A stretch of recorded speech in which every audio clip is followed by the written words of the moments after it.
Hey, good evening. Welcome out to the weekly webinar for all the members of taxsalesupport.com. Thanks for joining us this evening.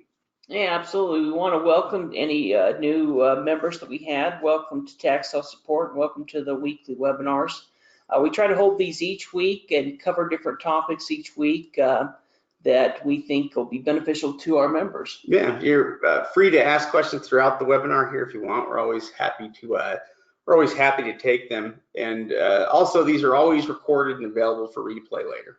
Yeah, as far as tonight's topic, we're going to go over the foreclosure process as far as tax lien foreclosures, deed foreclosures, and also how you go about selling a property. Are you selling it for wholesale? Are you selling it through a warranty deed? And kind of that whole process. Yeah, which I think is actually, I think understanding the foreclosure process completely and how it all works is fundamental to tax sale investing. You kind of have to understand, the foreclosure process, I think, to understand how counties are able to do what they do, but also why we sell tax deeds the way we do and why everything works the way it does. Yeah. So as far as the tax sale property or buying tax sale properties, there's really two foreclosure methods that counties use and the states will use, or that I guess investors can use as well to acquire tax sale property. Either that be a tax lien foreclosure where you are buying a tax lien, you're waiting out the end of the redemption period and go through the foreclosure process and acquire property that way. That being the more rare way to acquire property. When it comes to tax liens, like we've mentioned before, only 5% turn to deeds, so that's not going to be the most common method. The most common method is going to be through some type of tax deed foreclosure. Right, and what that also means is that it's very outcome-based. It's a very outcome-based investment. If you are looking to acquire property, you don't want to invest in liens. Liens are really about earning a high rate of return safely, but they rarely lead to property acquisition. That's really where tax deeds, come into play. With tax deed foreclosures, we're talking about properties that have already been through the foreclosure. So they're already foreclosed on and, basically are just being sold off here. Also with tax deed foreclosures, we're talking about, about judicial foreclosures too. We're talking about foreclosures through the courts, powerful foreclosures. Yeah, when we're talking, like Shades mentioned, when we're talking about tax deed foreclosures, essentially the county has already done all the work. And we're either attending the auction and buying it, or we're purchasing it after the auction has taken place. For those rare examples where you're purchasing tax liens and you go through that foreclosure process, essentially at the end of the redemption period, the lien holder, as a lien holder, we have the rights to do the foreclosure. Now, in some states like Florida or South Carolina, the county or the state is going to assist in the foreclosure process. Yeah, in fact, they'll pretty much do almost all of them. Yeah, and so that would kind of be known, versus a self-executing. That's self-executing foreclosure where they, for the investor, it's nice because with a self-executing foreclosure, the county basically does everything. All you may need to do is maybe notify them. Yeah, exactly. In the case of Florida, you fill out a deed application. You may pay a fee that you'll get back when the property sells, but the county does all the work. In other states like Arizona, Nebraska, New Jersey, other states, essentially you are going to have to do the foreclosure yourself. And so in those cases, you're usually going to hire an attorney that specializes in doing tax lien foreclosures, and they'll be the one that you'll contact and will do the foreclosure for you. Yeah, and that's known as a non-self-executing foreclosure. It's probably even more common than a self-executing foreclosure. I would say for sure. And when it comes to a non-self-executing foreclosure, the county knows that only a small percentage of liens are going to not redeem. Basically, majority of these are going to redeem. However, the lien itself is kind of an enforcement method, and being able to pursue foreclosure is part of that. And so when if the redemption period expires at that point, the reason why you would normally hire an attorney, to do it is because what you're basically doing is, you're stepping in, in the state's role or in the role here of the person foreclosing. You are the party responsible for sending out the official foreclosure notices. Which infers a number of things. First off, you have to have the correct notices, and they have to go out to the correct people, to the correct places, with all of the correct information. Yeah. In addition to that, you'll have to get a title search done. I mean, there's a lot of steps that are involved within, and that's the reason why we recommend hiring an attorney. I guess it's possible you could do it on your own, but it's going to be different state to state, and so usually it's just going to make sense to have an attorney do it. Also, if for any reason that the property owner or does redeem while you're going through the foreclosure process, in part of doing that foreclosure, your attorney fees are going to be covered in there. So if they do redeem, they're going to have to pay you back your money, plus also your interest, plus your attorney fees as well that you put toward the foreclosure in most circumstances. And so if you do that, that cost is essentially built into it, and you kind of know that as you're purchasing liens within that area, that if I do foreclose, I'm going to spend $1,000 or whatever it is to do the foreclosure of the property. Yeah. Tax deed foreclosures are actually something that we've kind of seen evolve or change somewhat over the last 20 years. In that we've seen maybe an increasing number of counties, begin to use, foreclosure to deal with more of the, their delinquent properties and selling them off at auction. We're seeing more and more, what would normally be tax lien states, that are utilizing some sort of foreclosure in a way to get rid of excess property. Yeah. Like Shade mentioned, especially with that excess inventory that they may have on their books, where they have a bunch of tax liens that haven't been purchased, and the delinquent tax builds up over unpaid years, and eventually the property no longer makes sense for anyone to buy the lien because it has so much back taxes. And so what the county's doing is just doing the foreclosures, kind of biting the bullet on the back tax, so to speak, and then offering that property up at a deed sale. And so we've seen this in states like Arizona, we've seen it in Colorado and Mississippi and in several other states as well, where they are traditionally a tax lien state, but they're getting rid of deeds and so selling these properties, after they've been on their books. But when it comes to the tax deed foreclosures in that system, what makes it such a great system is that we're usually paying, or the bidding's going to start at just the delinquent taxes. So we're not, essentially paying up for the property. Now, when it comes to purchasing a property, whether you bought that through, whether that was through a tax lien foreclosure, or you're buying it at a tax deed auction or an over-the-counter tax deed, once we've bought it, we need to ask ourselves, and really kind of even before there, are we going to be selling this property as is, or we're going to be selling it warranted? So if we're selling it as is, essentially we're going to be selling that property with a quitclaim deed. We're selling it as is, the county sell to us as is, and we're going to be selling it to the new buyer as is as well. Yeah, what's interesting is this warranty, or selling properties warranted, and just kind of that process that the county is able to to offer, which is really about what warranty deeds are all about. If you think about it, at least is this kind of seal of approval that counties give to properties, which is what their warranty deed essentially is. It's kind of an official seal of approval, or it is warranted, warranted by the county. Yeah, exactly. And to kind of go back a little bit, when a county does issue or sell a property, they're not going to warranty the property. They're not going to essentially guarantee that there's no problems in the property, and so they're going to sell it to us with a quitclaim deed or a limited warranty deed or a tax deed or a sheriff's deed, some other type of deed other than a warranty deed. Yeah, it'll be the equivalent of a quitclaim deed, whatever it is. Yeah, exactly. And so if we are selling a property as is, meaning that we're going to sell it just with the same kind of conditions that we bought it through the county.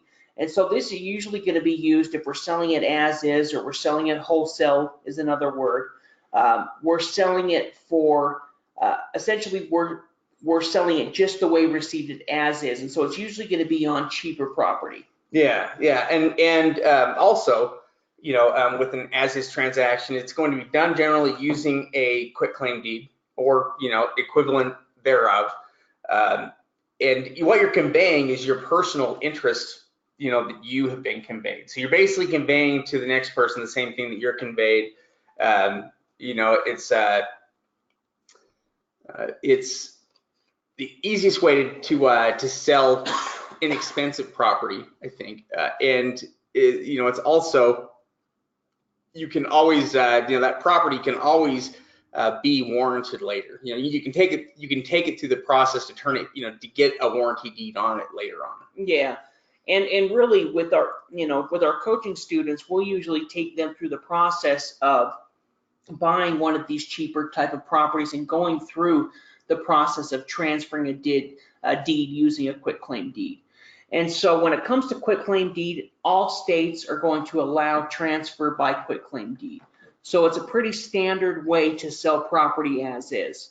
Kind of like if you were selling, well, I guess not quite a car as is, but essentially we're selling it with the same interest that the county gave to us, and a quitclaim deed is the easiest and the most common method to sell a property, and it also limits our potential exposure down the road as well. We're not guaranteeing anything of it. We're selling it as is, the same way that we purchased it. Yeah. In fact, quitclaim deeds are common in every county, pretty much, across the country. I mean, there may be different deed types, but they're all similar. If it's either going to be warranted, it's either going to have a warranty, or be warranted or not. Yeah. And that goes for every county. You've either got the ones that aren't, and then you've got everything that is below that, with quitclaim deeds. But yeah, there are a lot of advantages to dealing with quitclaim deeds. I mean, you're going to be wholesaling property again, but it's an easier transaction in a lot of ways than low dollar transactions. We're going to be doing all the nitty gritty stuff here with it, but with a quitclaim deed, really, we're going to be handling every aspect of that. As we think about all the steps that we talked about earlier. Yeah, exactly. Now, when it comes to filling out a quitclaim deed, the guidelines are pretty basic across the board in almost every single state. It needs to be 8.5 by 11 inches, but no larger than 8.5 by 14 inches. 8-point black ink is suggested. Sometimes they'll go with blue, but usually if you're black, you're safe. Yeah, this is why some quitclaim deeds may work in some states, or maybe not in others, because one state may have, document guidelines that include a couple of things that the other ones don't, but essentially all of them have something kind of like this. Yeah, they're all going to include a place for you to put your information, the new buyer information, place to be notarized. They need to have a certain, 3 inches at the top, where the county's going to use that information to post that they use for their recording information. But when it comes to these quitclaim deeds, and I think we'll go over a couple of websites in a second, they're pretty easy to find within the state. So you could find state-specific quitclaim deeds. If we were looking for a quitclaim deed in the state of Florida, we could find lots of examples of quitclaim deeds that we could use in the state. Yeah. Now, when it comes to how that deed is recorded, the answers are oftentimes very county specific, in terms of the process that is there, or exactly who it is that we're going to contact. But it's normally going to be one of these. Yeah, it's either going to be the recorder's office, which is usually a department underneath the court's office, or one of the different types of courts, or then that's the chancery or the circuit. Kind of depends on, like Shade said, the individual states. But once we go to the county website, all we're really looking for is the person that records deeds and liens and all that information on the property. In some states, they'll have a certain department that does that, like a recorder's office or something like that. In other states, they'll just be doing it through one of their court systems or clerks. Yeah, this on eforms.com. This is an example of their quit claim deed for Mississippi. Yeah. And you can download. There are lots of free forms like this. They're out there. You could download the Word doc or the PDF doc for free. But then also, I think they charge, or you do some type of membership. You can change it all and edit it within their systems. Deeds.com is $20 for the deeds within that state, and sometimes they'll be county specific as well. So you'll enter the county, and they'll come up with the one within that county. It may only be that the county information has changed on it, but it's already kind of formatted within there. Yeah, so there are some different form services out there that you could create. Form Swift, these guys do online signatures. So DocuSign, yeah, they're an alternative to DocuSign. Yeah, so something like this could be one where if you're having them, sign the form, they could actually sign the form through this service. So you're sending them the form online, they're able to sign it online, send it back to you, then you get it notarized, send it in. Yeah, now the reason why that's important is because when you go to sell, your properties, every time you sell a property, you are going to want to have a sales agreement, and you're going to want your buyer to sign a sales agreement on the transaction. And using a tool like DocuSign or FormSwitch here will enable you to put that document up online and be able to collect an electronic signature with it. Yeah. If not, you could also, fax it or email it to somebody and have them print it out and sign it and send it back. Kind of depends on the state on how you'll have to have that done. But that is one nice thing if you could do that, without electronics, with an electronic signature. Yeah. In fact, really, the internet's making it possible. I mean, 30 years ago, I don't know if you could, trying to transfer title and do all this stuff would be almost impossible, without being there. But it's only getting easier, for us now. Really, the steps for wholesaling the property are relatively simple. I think, once you've collected payment. However, at some point down the road, you're going to end up purchasing a property that has a higher value, and you're not going to want to wholesale it. You might be more interested in collecting full price for it because it's worth a lot. Yeah, absolutely, and that's where we're selling with a warranty. So we talked about selling it non-warranted or as is before. The process to sell it warranted is called quiet title. The quiet title process, quiet title action. Essentially, it's the process of turning that quitclaim deed into a warranty deed. Yeah, or you could also say turning a tax deed into a warranty deed. Yeah. Because they're a quitclaim deed and a tax deed are very similar. They just have different names, but they basically are the same thing. They're both exactly. property real estate instruments. Quiet title though is something that exists in every state. And that's because every state uses, has a similar system here where properties are either, warranted or not. And so what quiet title is it's a proceeding to establish an individual's right to ownership of property against one or more adverse claimants. It's really about establishing your uncontested, ownership to the property against any kind of claim or dispute against it. Yeah, it's the court process to have a tax deed legally turned into a warranty deed. And so, like Shade alluded to before, it's usually going to be done to sell a property for full market value. When we're selling as is or non-warranted, we're usually selling it for wholesale value, which is probably going to be about 50 cents on the dollar of the actual market value, depending on how much we paid. So in a more competitive market, it could be higher than that. In the right property, it could be lower than that, but we're selling it for a major discount.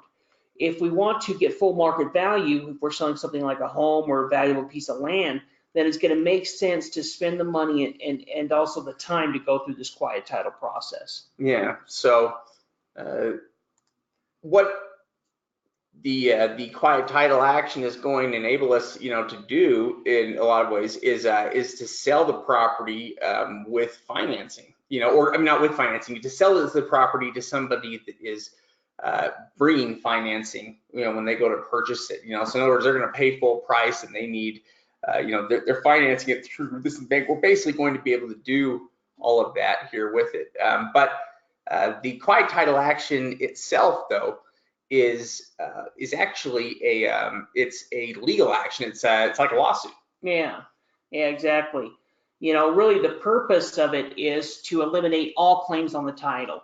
So, any past owners, anyone who has any type of ownership or claim on the property, this is going to eliminate their ownership claims, and that could possibly stand in the way of us or having a title company essentially give us clear title or give us an title insurance policy. And so these could be liens, or these claims by other owners are usually called clouds. Yeah. And the idea here is, that they're able to go back and not find, or there are no problems on the property, that haven't been resolved or taken care of. So part of the quiet title action process here is really about giving any of those parties, or sending out an official notice to those parties, and kind of giving them the opportunity to respond or not within a set time frame. In other words, once that time frame is done, the issue is resolved. There's no more. Really, it's if there was some kind of a mistake or something like that. That's what they're trying to address here. With the quiet title action, it's it's kind of the official legal way to resolve this issue, to make sure that nobody else has a claim to the property. Yeah, a lot of times it could be called, file a petition to quiet title. And so you're actually kind of filing a petition to the court, essentially saying, I legally purchased this property at the tax sale. We've contacted all of these past owners, letting them know that we legally purchased at the tax sale. And these people have so many days to respond to us. Otherwise, we prove that we legally own the property. The judge can review that and then go ahead and issue us the warranty deed. So every state's going to have a little bit of different laws. It's going to have different laws and regulations on how they do it. Some states have actual statutes written within their laws, and other states have given that to the courts to kind of decide how they're going to do the quiet title process. Yeah, and so it's not it's not exactly something you would have to be an attorney to do. You don't have to be an attorney to do it in most cases, but oftentimes it's going to make the most sense to hire a real estate attorney to do it. Well, yeah, especially if you're living outside that area. Mm-hmm. Because it's almost impossible unless you plan on flying out there every time to be there in a court. I mean, it would cost more money than it would cost to do it. Yeah, if you live there locally, then it's something that you might be able, but yeah. So I guess it doesn't require an attorney, but it is a legal action, and so hire an attorney oftentimes is the easiest way to get it done. Yeah, it's best. I mean, we've been involved in tax sale investing for 20 years now, and we wouldn't want to tackle it. Yeah, no way. It'd be easier to hire, to hire it out. So, but essentially what they're doing though is they are, they're bringing a suit before the court. Yeah. And that's also what's going to control or dictate the cost is, things that are going to increase the cost for that attorney. So, how far does the attorney have to travel? How much time does he have to spend in the court? And, that might be affected by things like how many past, claimants, are there? How many people will, is he sending out notices to? All of these things can impact or affect the cost. The price is the process is pretty simple. In that notices are going to go out. They're going to be given a time period. Once it elapses and it goes, it's brought before the court again, who will rule on it. So the process is very similar, but the price can be very different because Yeah, well, and even it can dictate on state, some states may make the process easier than other states, or require you to go back further, as far as back further in the history of the title, or, or even just kind of the cost of attorneys within that area. But, if you're looking at doing a quiet title, there's chance that there's going to be someone within that area that specializes in it, if not even a couple of people that can help you through that process. But essentially, what we're doing, like Shade mentioned, is we're just sending out those certified, we're sending out our petition or our quiet title lawsuit to, the potential defendants, anyone that may have interest in the property, gives them a time frame. And then once that's happened, then we can put it before the judge, and the judge can make a ruling on it. Yeah. So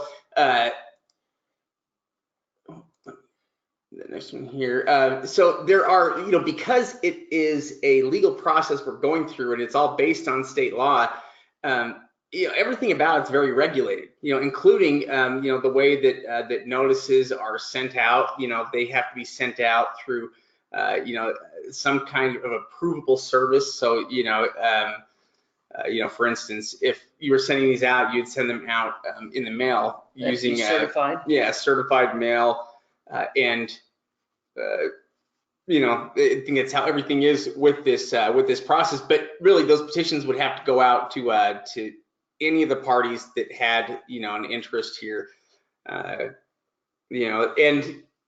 it's not as if these people are getting the chance to redeem the property. It's not really. No. That's not what's happening here. No, the only way that a property owner could possibly redeem a property is if somehow the entire time they had been paying their property taxes, but the county had somehow made a mistake. And so that's nearly, not impossible. It has happened, but it doesn't happen. It's not likely it's going to happen in your investing lifetime, so for you personally. So, when it comes to that process, the court is going to go ahead and send those out. Usually they have 20 days. So it's not like they're given this huge time frame either to even say, hey, here's what I need, no, I do have an issue. Yeah. They have 20 days to respond to it. Once that 20 days is over, essentially the dispute is done. It's going to be considered defaulted. And then in most cases, the judge is going to file what's called a motion for final judgment. And that motion for final judgment is essentially going to be the judgment to the court giving you a warranty deed to the property. Yeah. Basically, he's making sure that the requirements of law have been met. Yeah. And that that's the reason it's important to hire an attorney. That's the reason it's important to make sure this is done right, because every state's going to have little certain things that have to be done by the book. And if the judge sees that, he could throw it out, and you're going to have to go through the whole process again. Yeah, which could be even messier. So again, this is not really so much about somebody trying to redeem their property. At this point, these properties have already been lost. This has all happened way before this. This property was was lost, or again, these people may not have even lost it in foreclosure. It may not have been like that at all. These may be people that sold it 10 years ago, or for whatever reason they're on there. It doesn't necessarily mean that they lost the property somehow to foreclosure, or that we're dealing with that party or those parties even. So usually you're just contacting their last address and that they had on record with the court anyway. Or within the property, and so that may or may not,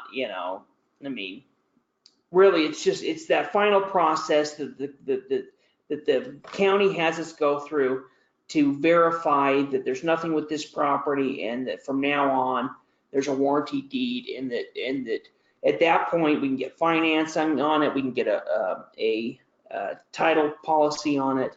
Yeah, it's basically it's eligible for title insurance at that point, which is the main thing that we need with that warranty. Is it's almost impossible to get normal. You can't get title insurance on these tax deeds. They're uninsurable. They're initially. So it's the title insurance that makes the difference for lenders. Yeah, exactly. Really, that's the reason we're doing quiet title. Is it gives obviously it quiets the history, gives us a warranty deed, but it makes it possible that buyers can get financing, traditional financing on the property. And so because of that, it opens us up to a whole new world of buyers, but also helps us increase the price. And when we're selling with a quitclaim deed, we're selling at wholesale value. When we're selling with a warranty deed, we're selling it at market value or top value. Yeah, basically it's the highest possible value for the property, and so it's to dramatically increase the overall profitability on it. It's the reason why we would do it. Now the cost is normally going to range for quiet title. I think it's pretty fair to say from $1,000 to $3,000 is a pretty good range there. There may be cases where it could go above that in some places, and there are also probably less properties where it may be below that price. Yeah. So I think it's a pretty good estimation there, on the price. But that price is something, a part of what you're going to account for, in your, in the property. In other words, if it's going to cost you $1,000 or $2,000 to go through quiet title, you view that the same way you view the property cost itself. Yeah. So, if we're selling a $10,000 building lot that we bought for $1,000, and we want to sell it for $6,000, well, it doesn't make sense. It doesn't make sense on that type of property to probably spend $2,000 to go through the quiet title in 6 months or 3 months to be able to do that.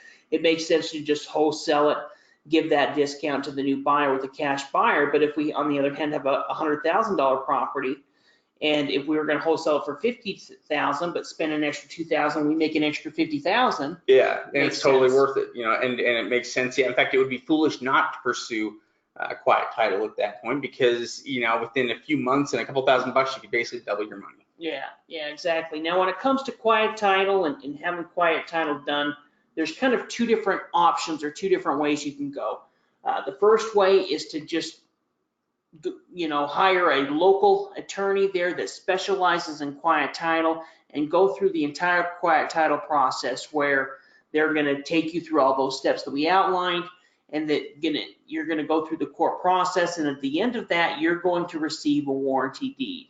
So if you have the time, if you have a strategy where you're going to be doing some type of rehab and it's going to take 3 months and you've built that into it, then it's going to make sense to go ahead and hire one of these law firms or an attorney to go through the quiet title process. But Shade, what if I have a buyer right now that, I have a $100,000 home, he's ready to buy right now, he doesn't have the cash but needs financing, then what would I do? Yeah, interestingly enough, tax title services and companies like that are companies that specialize. They are title companies that specialize in tax deeds specifically. So what they do is they are able to insure or provide, they're able to provide title insurance on transactions for a cost, and they're able to do it quite quickly. So generally in less than 30 days. So, they would be a great option in a situation like that, where you had a buyer on the line, and you wanted to try to do a deal in a very short period of time. Yeah. So if we're selling that same $100,000 house and we've got a buyer who says, hey, I want to buy it for $90,000, I'll pay $90,000 for it right now. Well, let's just go ahead and get the deal done. Let's not wait 3 months, 6 months to go through that process. Yeah. And still he can, essentially what these companies are doing is they're researching the deed and the history, and they're offering title insurance on the property. So title insurance is always going to cost money anyway. Usually it's going to cost, it can vary depending on how much you're spending and how much the property is valued at. But it's always going to cost money. But tax title services or clear to sell, one of these services, essentially it's going to cost you probably close to $3,000. Yeah. Between $2,000 to $3,000 to have it done. So you're not going to do it on cheaper property. Yeah, well, what they've done, they've kind of priced it. It has to be more expensive than than it costs to pursue quiet title. Otherwise everybody would just pursue quiet title. It also has to be faster. And so if it was priced below, everybody would just do tax title services. It's basically going to be priced above quiet title, but not so expensive where people rule it out. So it's really like a faster way to do it. It's going to cost just a little bit more. Yeah, well, and they're not actually going to issue a warranty deed on the property. What they do is they research the history so that they know that there's nothing that's going to bite them, so that they can justify essentially offering title insurance on it. And so it's kind of like this seal of approval where you're not actually getting a warranty deed to the property, but they're able to essentially assure it. And the truth is, any title company probably, well, not any time, but there's a lot of title companies out there that probably could issue title insurance on a property, but there's, it's, nobody knows how to do it, and it's not really a process. And so that's where these companies kind of set up saying, hey, legally it's fine to issue title insurance. The problem is that most title insurance companies aren't going to take that risk, on issuing title like that. And so these companies have kind of felt that saying, we're willing to take that risk, but we're going to research the entire history of the property, and we can have this ready within under 30 days.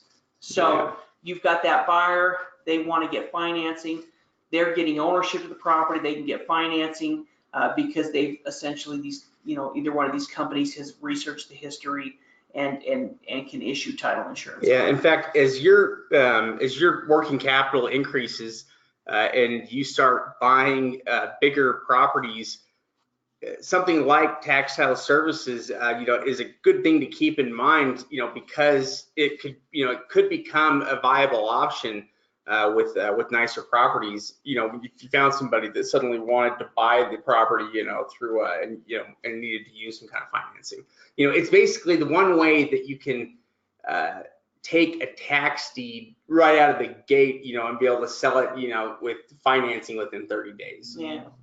So at least, it's the only way that you can do that, short of completing the quiet title process first. Otherwise, you're going to be at least 3 months. Yeah.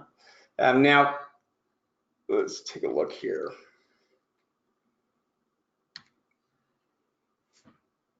Let's see here. Pull up the website here, and we'll spend the last minute or two here kind of going over some of the things taking place right now, unless you have anything else you want to cover here. Okay. One of the things that we found is, I think that a lot of members struggle to know exactly how to find lists, or to find lists they're looking for, how to navigate it, or they can have a hard time figuring out where to start. So why don't we take a minute and let's talk about the list center, and also some of the sales and things that are happening right now. The list center is basically where we have all of our lists, right? Yeah, absolutely. So in the list center, we have the auction calendar. Now, any auction that is taking place is going to be within the auction calendar. So even the online auctions, if they have auctions taking place right now, they'll be within this calendar date, which will take you directly to the auction. So what we've done within the calendar is any of the online auctions, when you click on the link, it's going to take you directly to the online auction. If it's a live auction page, usually what we're going to do, if it's a live auction, then usually what we've done is we've downloaded the auction list, and we do all of the auction list directly how the county provides them. So if they have a PDF, or if they have an Excel spreadsheet, whatever it is, or however they provide it, is essentially how we will provide it to you. Yeah, so we also have the list separated according to the buying method. So we have them separated in online auctions and also over the counter. Yeah. And that's going to separate a lot of these. We also have them separated into the investment type. Whether it's tax liens, or tax deeds being offered, or redemption deeds. So they're all separated in that way. Now, the over-the-counter lists that we have are, basically we have them stored in files anywhere. which is a service that offers online storage space. But basically, when you click on the links for any of the over-the-counter stuff, it's going to end up pulling up another website in a way, and it's going to give you the option to download folders. Yeah, show everybody kind of how that works a little bit here. Now, let's see how. Yeah, so if we click on the Arizona list, that's why Files Anywhere comes up like this. It's how we have these stored, and we generally try to have these files stored in, I guess, grouped together. Counties are grouped together in states. So if you're accessing one county, you're probably gonna be able to see the counties, the other counties in that state. Yeah. So once you click on that, it'll essentially pull up any of the lists that are available, and you could go ahead and download or preview any of the lists as well. So sometimes it's worth it before you download it just to kind of preview. You can click on an individual file and preview it, and or you could preview all of them like Shade's doing, just get an idea of how many is on the list. Is it a list that you want to research more into? Yeah. Now, the over-the-counter area is it also works really well as kind of a roadmap for you, or to give you an idea of which places have over-the-counter opportunities, and which places may not or don't. We've tried to include all of the lists that we've been able to find here, and there may be stuff out there that we haven't found, but we probably have the vast majority of it. Oh yeah. Yeah, and it's something that we're constantly doing, between us and also our staff here, is going through it and finding new auctions, downloading lists. We're constantly looking for every opportunity that we can find to provide for our members. Yeah. And we've been doing it for 15 years now, so we've got a pretty good idea of when auctions are happening, throughout the year, where we need to go to get to them. And when we need to go get those lists. Yeah. So we have here in the online auctions section, these are all direct links to the auctions that are taking place, and a lot of these places have active auctions happening right now. Some will have auctions that are taking place right now. Some will have auctions that are taking place monthly. If within the auction calendar, if they have their own website or something set up to have there, and they don't have an auction, then it'll be, as far as the date, will be to be announced. Like if we're looking at North Carolina right now, Tyrone and Idell and some of these counties don't have auctions right now. So as soon as they have their auction, we'll go ahead and post the new auction list. Yeah, just looking here. There are always a lot of auctions happening here throughout the summer. And some of these are some pretty big homes. Yeah, there are some pretty big homes, nice homes. I'll bet some of these are multi-families. Yeah, well, and keep in mind, all of these images are current images. They're images that were taken for for the event. So we're getting a pretty accurate representation of old vet out front for sale. Oh yeah, he does, an old C4 there. Yeah, so let's see here. Yeah, I do love these. I think they're nice to go through, and they've got a lot of structures, in these cells. Well, I think it's important, especially if you plan on being a tax-sale investor and do this seriously, then getting online and checking out these different auctions. Me and Shade spend time each week going through and looking at upcoming auctions, and really that's how you're going to develop the skill of researching the records from county to county and being able to pull out the information that you need to make an informed decision on if that is that property worth buying or not. Looks like a moonshine shack, huh? Something. Yeah. It's definitely some type of shack. Yeah, it's got a couch there. Yeah. Yeah, full market value on that, $36,000. Improvement shed. Jason 130, waterfront on Stoner Lakes. Stoner Lake. Wow, that sounds Nice. Let's see here. And this sale, I can actually, I was looking on this, the 17th it ended. Let me look. Or the, let's see, registration Monday, June 17th, early registration. Yeah, these should be some fun auctions taking place. There are more. Some of them actually allow you to bid online in addition to, you know, some of them are live auctions, but some of them can bid online. I think that one had, when we were just looking, I think you could bid online on that one. Yeah. It's been postponed. Oh, yeah, they did. They pushed it off another 30 days here. Oh, that's all right. There are, I wonder if they got that one up yet. Not yet. Yeah, but the rest of these here, this one started, let's take a look at this one here. I think they should have, yeah, the amounts here. Click on the bid now, more info, bid now.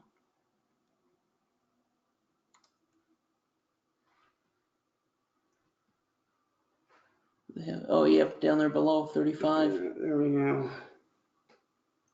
Can you see, click on the bidding history. Yeah, let's see how active the bidding is. Started at $100. Really? It got to, is that all of the bidding history? I don't know.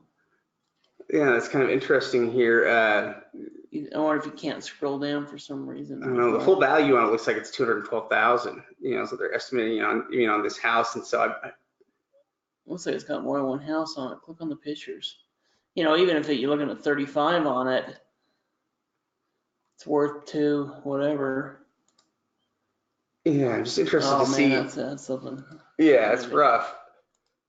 You know, I just was interested to see here with the bids how the high bid's 35,000. You know, I wonder if that's not exactly a bid amount. You know, or if that's what they're increasing it by, maybe. Well, maybe we can't scroll down. Those just might be the first bids. Yeah, that may be true. Yeah, I think this auction here is going to wrap up on, is it June 12th today? Yeah. So that's probably the high bidders then. Yeah. Let's look at a couple more. Look at some of the land. Let's see if, you know, how high it went. High bid on this piece of land right here is 2,000. This is 1.2 acres. So it's worth, it has a 13.5. So somebody got that for yeah, what, 8 cents on the dollar? Yeah, that's a pretty good property.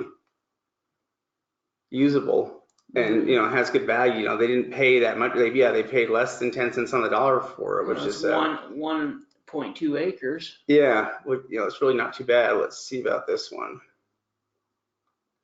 And this one's only $500. It has a full market on it of 9,300. So they're basically picking it up for about 5 cents on the dollar. You know, a little bit more. Let's see. This one also looks like it's accessible from the road. I didn't see how big it was. No, it's big enough. Yeah, 277 by 107. Yeah, it looks like it's a good full-size lot here. Let's see about this one. And a high bid of 7,000 on this one. This one's full market on it, 74,000. Well, and that's part of where we look into market values and all that kind of stuff, because it can make a huge deal. Look at that old wall. Yeah, that is awesome.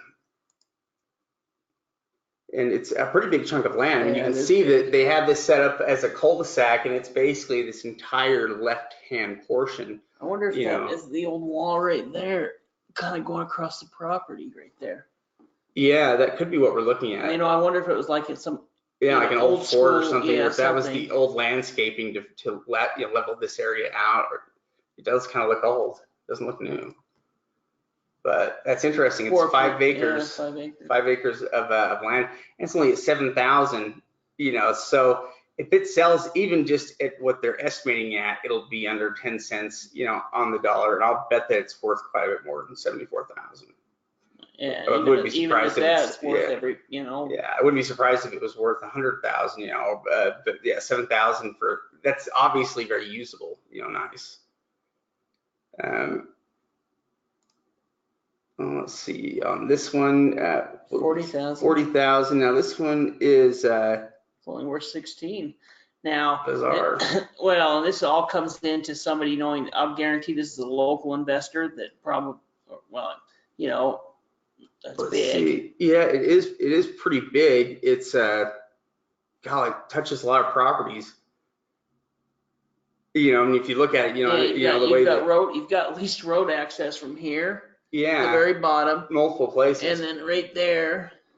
Yeah.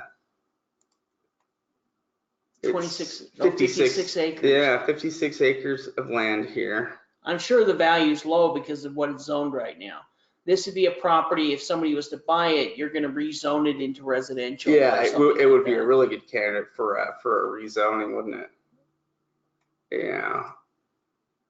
Yeah, in fact, Oh, let's look at the notes real quick. There's some notes there. Rural vacant land waterfront on White Brook. It's got some waterfront. There's a little brook there too. yeah, I think oh yeah, there's water going through right there. Yeah. You know, so you can see, yeah, there's actually water that goes through this entire thing. You know, that would actually, I mean, yeah, you could subdivide the property like that, although it would actually be pretty cool, you know, just to have 56 acres. If you were just to put your own house on there, that would actually be kind of a neat piece of land. Yeah, well, at 40 grand, it's probably as cheap as you can get a lot of lots. Yeah. You'd have to do some. Yeah, but interesting, we're at this last day here on the sale. Look at some of these homes. Maybe kind of interesting to see what they sold for too. With that, you know, that little red one right there. That one, let's see, it looks a little bit rough on. Look and see. This one looks, I did it $500. That seems odd. Look at the property. Condition will tell us. Oh, yeah. yeah. All right, let's look at. Let's see. On this one, 35,000 on this house. Looks like a 2-bedroom. Get a little worried about the tarps on the roof. Yeah. Yeah, that's kind of a cute little place there. It's kind of nice. And it's on.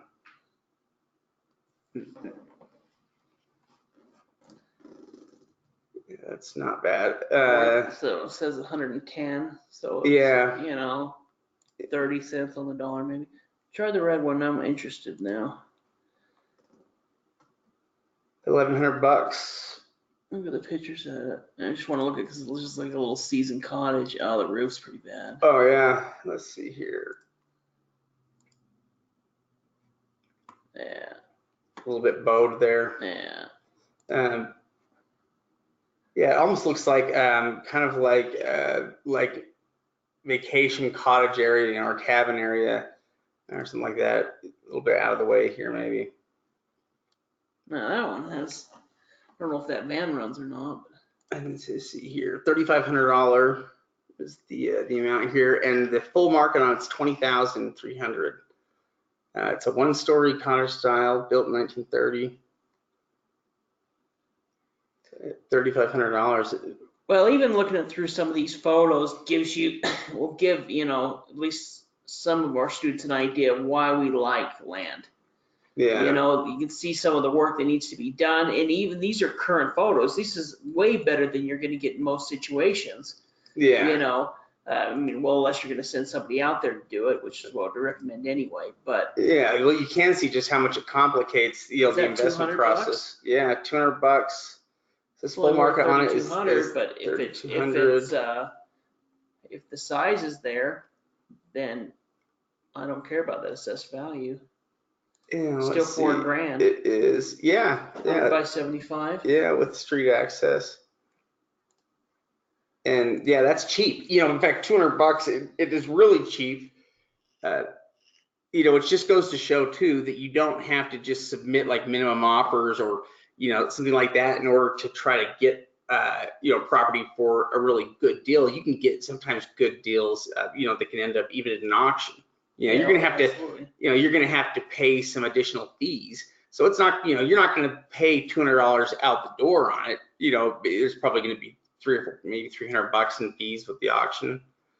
Just guessing, but still, you pay that low of a price for property, and you're going to come out of it pretty good. Yeah, well, most of the property that we've looked at that have been worth buying has been picked up for under 10 cents on the dollar. Yeah, high bid of $100. So this didn't.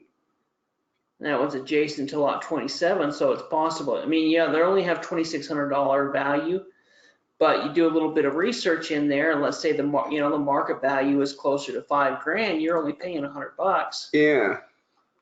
Yeah, it looks like like they're usable. These aren't the kind of, a deal like that isn't a retirement deal. You're not going to retire off that and move to the Caribbean, but it would be a great wholesale type deal, or getting started going through a tax sale investment deal. In fact, these are the type of properties that we really focus with our coaching students to begin with, in helping them pick up one of these kind of properties and go through the deal of doing a tax sale, buying a tax sale property, flipping it for profit, and going through that process of submitting a deed, kind of like we talked about today, in selling it wholesale to a new buyer. Yeah, now this one, 27 acres. Yeah, bid up to 38,000. They're estimating the value on it at 67,000 is what they say. Estimated. Nice. It's grass. A part of it's grass. Well, look how big, just that. Holy cow, that is a big piece. I mean, yeah, you look at how much of it's grass and then how much behind there. That's a beautiful piece. Yeah, that's worth 30,000. I mean, oh, for sure. Yeah. Even at that price, you can see how the price could be really, it could be lower, really than what this property is. Well, let's say it's worth 100,000. How much was it? 40, 30? Yeah, they paid. I think they paid 30. 38. So let's say it's 40 grand. If it could easily be worth $100,000 plus. You go through quiet title, spend $2,000, you could still make 40, 50 grand on it. No, 60 grand on it. Yeah, what a cool property though. You can see it would also be a great candidate if you wanted to It's also got river frontage on that back piece. Yeah, it could be, I'm sure it could be subdivided if you wanted, into lots of things. I mean, look how much room there is. But it is a really nice lot. Yeah, that would be a great one to pick up. Yeah, even at that price, it's still a good pickup.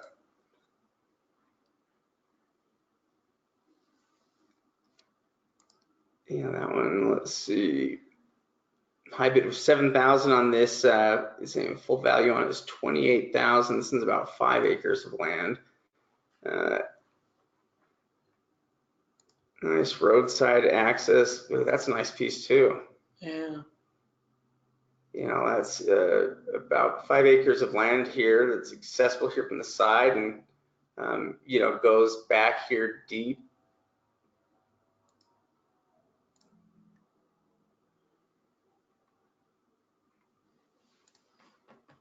Wow. Yeah, it's interesting. Out of all of these, I mean, if you have the choice, I mean, most, if you were to ask the average person, they're going to chase after, the houses, but, and the houses can be great, or structured property can be great, but yeah, that is commercial. But it changes everything about the investment, because the value when you're talking about structured property is really all about the condition of the structure. So, it's. Well, and some of these properties, here in New York and this type of area, they could be, 70, 80 years old, maybe even 100 years old on some of them, where that's really where condition is going to be key. Where unless you plan on doing, huge rehab or located within these areas, that's where land becomes a nice investment, because we don't have, I mean, that'd probably be perfect. Yeah. If a tree went through it. Oh, did a tree go through it? Yeah, look at that last picture. Oh See yeah, it a tree going through did the fall roof? right on top of it. No, that's too bad there. Now, if you were able to look and Yeah, see it's got how like new new it windows and is, everything on it, if you you see know? how new it is and how bad the damage is at that point, it could be worth fixing. Yeah. Yeah, it almost looks like a little new construction thing or something. Yeah. 27 versus So they $52,000 paid estimated value. 27,000. They probably went out and looked at Yeah, it. it probably is new. You know, and the tree is recent. Yeah. Yeah, which, you know, because yeah, that part could be, you know, could probably be repaired easy enough. What your primary concern is that it hasn't allowed a bunch of water to sit in there and get in and ruin it over time. Yeah, there are some interesting pieces of land. I mean, Well, large pieces as well. You know, we've seen that's beautiful to me. 30 acre type parcels, Yeah. you know, so these aren't just small, about 100 feet by 300 and something feet. Yeah, and this one got no bids. Wow. Didn't even get a minimum bid, and it's valued at $8,400. It's big Yeah. enough, you know. Too late. Yeah, maybe on just that a one. limited number of bidders. You look at some of this stuff. I mean, a lot of these are. Let's see, 31,000 on this one. It's about a big 10-acre piece, but again, it's another beautiful piece of property. Not, not your average tax deed property. You know, a lot of these are pretty amazing properties. Yeah, so you can see this one. This one had a structure. You can see it's falling apart there. Yeah. You know, but the structure, I can't tell if that's just probably one of those the cheap reason tools. it wasn't billed. There was no bid on this one. Oh, this one had 35, huh? Yeah, I think. Yeah. Yeah, 31,000 Yeah. is what it bid up to. Valued. Say full market on it's like 42. You know, so I think it got bid up. But I think that's also just based on the land itself, though. But it's a nice piece of land. Well, and I would bet that, is that a pond or a pool? Yeah, that's what I was wondering, is if it was like a pool or if it was, a pond in the back. It's probably one of those cheap pop-up pools. This is probably somebody who knows the property, a couple people that bidded on it. Yeah, 10 acres of land, though.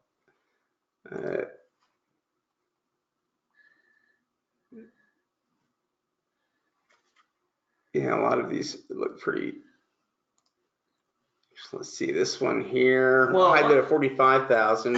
You know, one thing that's unique about these, like this particular property, that probably had a showing schedule where you could have actually walked through the property if you were going to bid on it, and walk through the property. That's nice. Yeah, it's really nice. You know, and they picked it up. This is the kind of property you need minimal type of rehab to get it up and going. Yeah, you basically, I mean, if you just had cash sitting around, you could buy this sight unseen with the images and stuff here as an investor and still come out of it just great. Yeah. Yeah.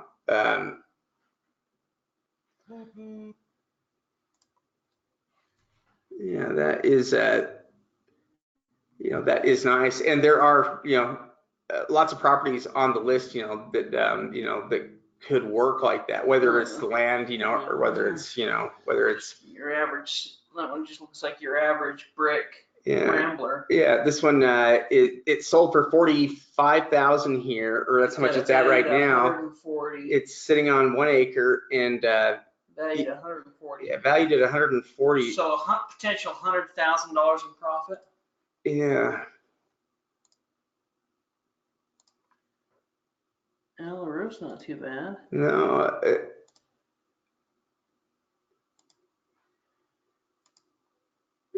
I think the inside is going to be, rough on it, but. Yeah, you got $100,000 to work there. Yeah. A lot of these though are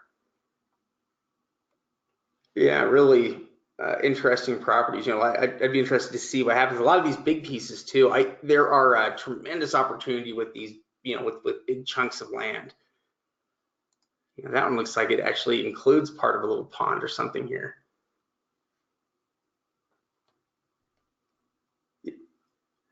That's weird. Oh yeah, that is totally a weird piece there. Like 2 long roads into a. Yeah, they. Yeah, I don't know how I don't know how you end up like subdividing property into lines to kind of end up like this. Who you'd be trying to sell it to is that middle person. The middle person probably is the one that let it go. Yeah, The person that owns that middle lot. It's actually probably a double lot. It probably goes across the road too. yeah, that is kind of an interesting piece there. Yeah, surprising number of large pieces of property here. Really, it's a pretty big sale. Look at all these that are a little bit closer in town. High bid of $500 on this. $500 bid. This thing is worth $26,000. And it's, you know, it's like an amazing property. You know, it's in town. Yeah, I think they got that for a steal. And whatever kind of building this is, look at this. This thing, high bid of 25,000. Oh, it's got a dome. Yeah,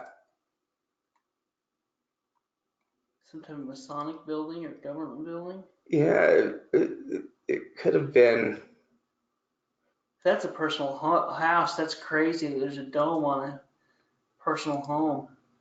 Yeah, I wonder. Oh, look at the old windows. Yeah, those are windows made, Yeah. you know, old-fashioned made windows. You can see that in the wave there, and that's an old boiler. Yeah.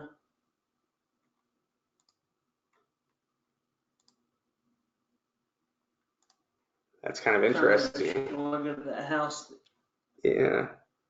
One family residence, 2-story, old style, 1898. Yeah, it is. It's really old. You know that.